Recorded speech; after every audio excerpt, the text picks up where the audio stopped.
Silicon city Bengaluru ನಗರದ ಹಳೆ Chandapura railway bridge ಬಳಿಯ ರೈಲು ಹಳಿ ಬಳಿ ಪತ್ತೆಯಾದ ಸೂಟ್ಕೇಸ್ನಲ್ಲಿ ಯುವತಿ ಶವ ಪ್ರಕರಣಕ್ಕೆ ಮಹತ್ವದ ತಿರುವು ಸಿಕ್ಕಿದೆ. 17 ವರ್ಷದ ಬಾಲಕಿಯನ್ನು ಅತ್ಯಾಚಾರ ಮಾಡಿ ಭೀಕರವಾಗಿ ಹತ್ಯೆ ಮಾಡಿದ ಪ್ರಕರಣದಲ್ಲಿ ಬಿಹಾರ ಮೂಲದ 7 ಜನ ಆರೋಪಿಗಳನ್ನು ಪೊಲೀಸರು ಬಂಧನ ಮಾಡಿದ್ದಾರೆ. ಬಂಧಿತರ ಪೈಕಿ 2 ಅಪ್ರಾಪ್ತರು ಆಗಿದ್ದಾರೆ. ಖಾಸಗಿ ಕಂಪನಿಯಲ್ಲಿ ಕೆಲಸ ಮಾಡುತ್ತಿದ್ದ A1 ಆರೋಪಿ ಆಶಿಕ್ ಕುಮಾರ್ ಬೆಂಗಳೂರಿನ ಕಾಚನಾಯಕನಹಳ್ಳಿಯಲ್ಲಿ ವಾಸವಾಗಿದ್ದನು. ಮೇ 13ನೇ ತಾರೀಕು ಬಿಹಾರಕ್ಕೆ ತೆರಳಿದ್ದನು. ಕೇವಲ 2 ದಿನಗಳಲ್ಲಿ ಬಿಹಾರದಲ್ಲಿ 17 ವರ್ಷದ ಅಪ್ರಾಪ್ತೆ ರೀಮಾ ಕುಮಾರಿ 10ನೇ ತರಗತಿ ವಿದ್ಯಾರ್ಥಿಯನ್ನು ಪ್ರೀತಿಸುವ ನಾಟಕವಾಡಿ ಆಕೆಯ ಜೊತೆ ಮೇ 15ರಂದು ಬಿಹಾರದಿಂದ ಹೊರಡಿದ್ದು ಬೆಂಗಳೂರಿಗೆ ಮೇ 18ರಂದು ಆಗಮಿಸಿದ್ದಾರೆ. ಅಂದು ರಾತ್ರಿಯವರೆಗೂ ಬೆಂಗಳೂರು ನಗರವನ್ನು ತೋರಿಸಿದ್ದಾನೆ. ಆಕೆ ಕೇಳಿದ್ದ ತಿಂಡಿ ಊಟವನ್ನು ಕೊಡಿಸಿ ಚೆನ್ನಾಗಿ ನೋಡಿಕೊಳ್ಳುವ ನಾಟಕ ಮಾಡಿದ್ದಾನೆ. ಇದಾದ ನಂತರ ರಾತ್ರಿ ವೇಳೆಗೆ ಆಶಿಕ್ ಕುಮಾರ್ ತನ್ನ ಸಂಬಂಧಿ ಮುಖೇಶ್ ಮನೆಗೆ ಯುವತಿಯನ್ನು ಕರೆದುಕೊಂಡು ಬಂದಿದ್ದಾನೆ.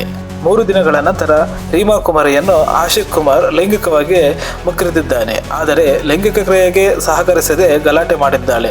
ಈ ವೇಳೆ ಆಶಿಕ್ ಬಾಲಕಿಯ ಖಾಸಗಿ ಭಾಗಕ್ಕೆ ಬಿಯರ್ ಬಾಟಲ್ನಿಂದ ಹಲ್ಲೆ ಮಾಡಿದ್ದಾನೆ. ನಂತರ ಕಬ್ಬಿಣದ ರಾಡ್ನಿಂದ ಬಾಲಕಿಯ ಮೇಲೆ ಹಲ್ಲೆ ನಡೆಸಿದ್ದಾನೆ.